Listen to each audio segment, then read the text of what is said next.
ওই নবী কামলিওয়ালা নবী একদিন মা ফাতেমার ঘরের সামনে দিয়ে যাচ্ছিলেন।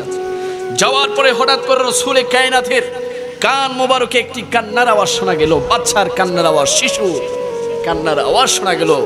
দয়াল নবী মা ফাতেমার ঘরের সামনে দাঁড়িয়ে দরজার মধ্যে টোকা দিলেন।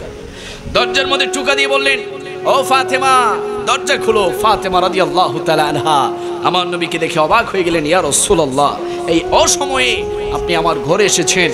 আমার নবী ডাক দিয়ে বললেন, ও ফাতেমা, কথা হবে না, কথা হবে না, বলো ঘরের ভিতরে কাঁদছে কে, ঘরের ভিতরে কান্না করছে কে? মা ফাতেমা রাদিয়াল্লাহু তাআলা আনহা বলতে লাগলেন, ইয়া রাসূলুল্লাহ, আপনি ঘরে বসেন, আপনি ঘরে আসেন। আমার নবী ডাক দিয়ে বললেন, ও ফাতেমা, কোনো কথা শুনতে চাই না, বলো ঘরের মধ্যে কাঁদছে কে?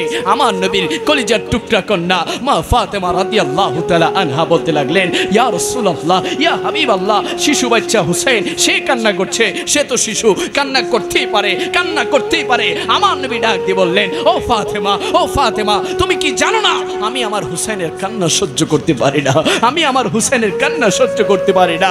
আমার হুসেনকে আমার কাছে দাও, আমার হুসেনকে আমার কাছে যাও। যখন দয়াল নবীর কোলের মধ্যে ইমাম হুসেন রাদিয়াল্লাহু তাআলা আনহু আসলেন, ইমাম হুসেন রাদিয়াল্লাহু তাআলা আনহু চোখের পানির কান্না বন্ধ করে দিলেন। জোরে বলি সুবহানাল্লাহ। যে ইমাম হুসেন রাদিয়াল্লাহু তাআলা আনহুর কান্না দয়াল নবী সহ্য করতে পারে না, ওই দয়াল নবীকে আমরা প্রশ্ন করি, ইয়া রাসূলুল্লাহ, ইয়া হাবিবাল্লাহ, যেই হুসাইনের চোখের পানি আপনার সহ্য হয় না, ওই হুসাইনকে তো কারবালার ময়দানে, কারবালার জমিনে ওই ইয়াজিদ বাহিনীরা হুসাইন রাদিয়াল্লাহু তাআলাকে তীরের আঘাত দিয়েছে, বল্লমের আঘাত দিয়েছে, ছুরির আঘাত দিয়েছে। ওই হুসাইন রাদিয়াল্লাহু তাআলার গর্দানকে দুই ভাগ করেছে। ইয়া রাসূলুল্লাহ, কেমনে সহ্য করেছেন, কিভাবে সহ্য করেছেন? কামলিওয়ালা নবী চোখের পানিগুলো ফেলে ফেলে বলেন, ও আমার উম্মতেরা, শোনো শোনো, আমি সহ্য করেছি কেন জানোনি? তোমাদের ঈমানকে যেন আমার হুসাইনের রক্তের বিনিময়ে যেন রক্ষা করতে পারি, আমি নবী সহ্য করেছি। জোরে বলি সুবহানাল্লাহ। ইমাম হুসাইনের রক্তের বিনিময়ে ইসলামকে আমার নবী জিন্দা করেছে।